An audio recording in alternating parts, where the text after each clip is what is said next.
Did you know that the god of the Stratocaster, Jimi Hendrix, may have played the recordings of Purple Haze and Hey Joe in the studio on a borrowed Telecaster because of a malfunction with his primary Stratocaster?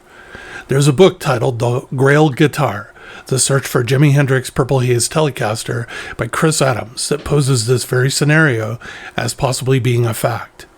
The link is in the description to this video. It is about the search for a mythical Telecaster that Jimi borrowed for one reason or another to complete the recordings in this studio. This was enough to give me the latitude to emblazon Jimi's image on a Telecaster. To be honest, I don't really need a reason other than it is my form of homage to one of my all-time idols. I've had 2 Jimi projects in the works that I'm really excited about for the channel. Both are Fender-type guitar bodies with an image of Jimi Hendrix placed on the front of the body. The tele project we are covering here today, and the other is being worked on by a young and upcoming artist called Trashcan Goddess. She is painting a Stratocaster for me. I asked Christian Smith of Dodge's Wood and Iron if he could put Jimi's image on the tele body, and what he came up with far exceeded what I ever expected. Using automated routing, he engraved Jimi's image into the surface of the body and then artfully filled it with black and purple epoxy. My mind started working on the guitar design. I wanted a reverse tele headstock to add to the mystique of the build. Fender makes these for a reasonable price. The title of the neck is Fender Player Series Telecaster with Paul Ferro reversed headstock neck. It comes with a modern C shape, 9.5-inch radius, as I said, a Paul Ferro fingerboard material, 22 medium jumbo frets, scale length of 25.5-inch, and nut width of 1.650-inch. Then I needed left-handed black tuners. I started to search and found that manufacturers of tuners do not make it inexpensive to play guitar left-handed. I ended up spending $165 for the tuners, but got something really cool and something I had been wanting to try anyways. Did you know that Graftech makes tuners? They make Graftech locking ratio calibrated machine heads that are a tuner that has a different gear ratio for each tuning machine for each string.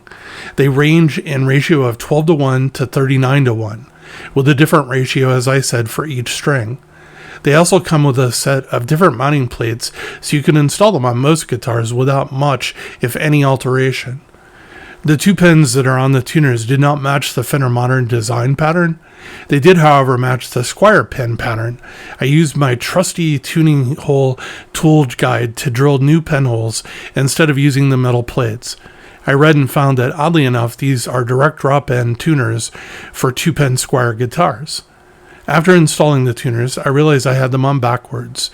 The number 6 tuner, low E, is in a different position on a reverse headstock than on a standard headstock. After reinstalling the tuners, I was good to go. My comments so far on the tuners is, when you turn the tuners while tuning, I find it to be one of the most smooth feeling tuners that I've actually experienced. Really nice. For the pickups, I went with a really nice set of Seymour Duncan Alnico 2 Pro Tele single coils. I love the sound of these pickups. To me, these are smoother sounding pickups in a tele than traditional tele pickups. Seymour Duncan says they accomplish this by Alnico 2 rod magnets, tame any shrillness, and smooth out your pick attack while still preserving classic tele twang. For the bridge, I used a black Wilkinson Telecaster bridge with 3 compensated brass saddles. For the purple hardware, and it had to be on this guitar, I went to Forney Custom on eBay. The link is included in the description for this video. I ordered a set of knobs, pickup selector, switch cap, strap pegs, and the outer jack cup, all in purple. They have a lot of different colors available, and they're handmade on CNC machines in the colors that you want.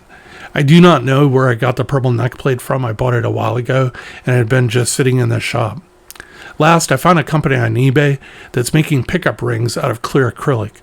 I've been used to using the metal, chrome, and black for a long time. They're called emblazon guitar parts.